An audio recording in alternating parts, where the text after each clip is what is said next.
Hello, how are we? I know it's been a minute. How y'all doing? Uh, Dr. Wheeler here. Today I want to close out March honoring Equal Pay Day and its significance in my journey. So I want to welcome everyone to another episode of Wednesday Word. I'm Dr. Doreen I. Wheeler, and thank you for joining me today. This space is dedicated to reflection, how I understand the world, how I frame it, how I seek to understand it through my faith, lived experience, conversations with others, and what I share here reflects my personal perspective and my spiritual understanding. Thank you for being here. Thank you for liking. Thank you for subscribing. And thank you for sharing if you feel so moved. So, March has been a busy month, folks. And as we close it out, I want to take a moment to honor Equal Pay Day, which is recognized this year on March 26th. Equal Pay Day is significant because it represents how far into the new year women must work to earn what men earned in the previous year. In the United States, women earn about 82 cents for every dollar earned by men. And if we were to look at race, those disparities are even greater.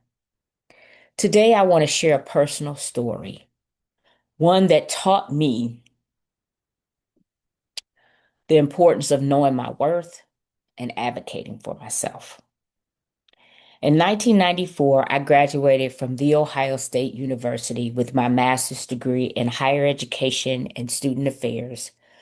At this point, I had already accumulated about 6 years of professional work experience prior to going into my master's. Through my assistantship and graduate training, I graduated not just with a degree, but with nearly 8 years of experience working in higher education.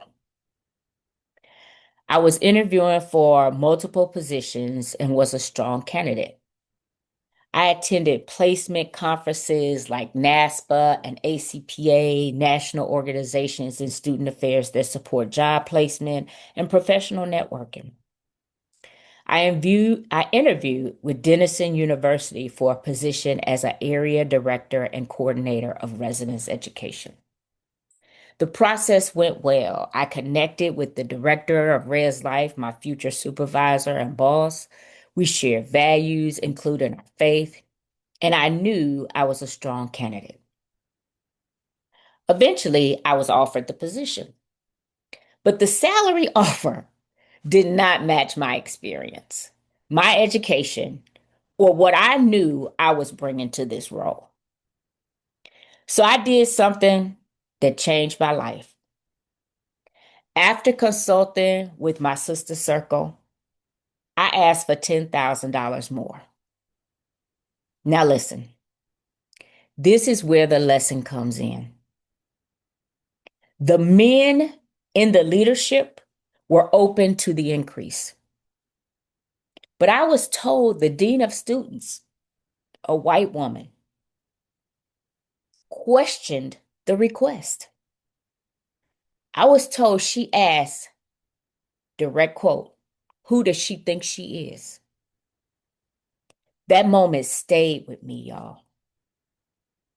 We ultimately negotiated a $6,000 increase. But what I learned was deeper than the salary. We often talk about inequity as something driven solely by men.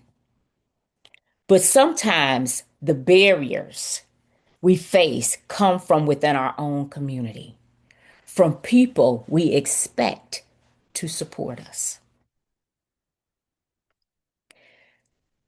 And so the lesson to you is this: don't hinder one another, don't block what you did not build, and don't become the barrier once you had a breakthrough for yourself. That experience has also grounded me spiritually. It reminded me that while people are limited and sometimes unreliable, God is not. I learned that my trust must be rooted in the Creator because God will work all things together for my good. So today I leave you with this: know your worth, advocate for yourself, and make space for others to rise too. Thank you for listening. Thank you for liking and sharing if the message speaks to you. Be blessed and be a blessing. We'll see you next week for Wednesday Word.